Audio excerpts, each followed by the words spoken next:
हाय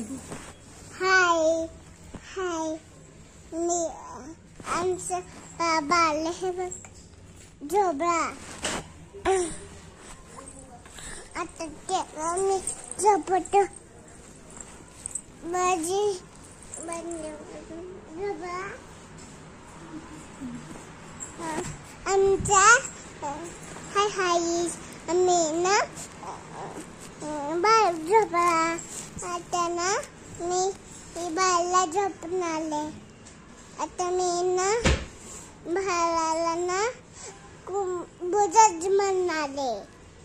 आता संध्याकाळी बोजत म्हणल्यावर झिजवायला आले.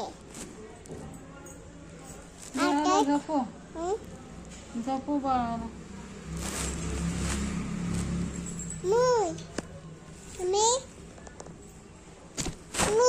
तेल तो नको ते झोपलीये. पाय दुखते. पाय बांधले नाही.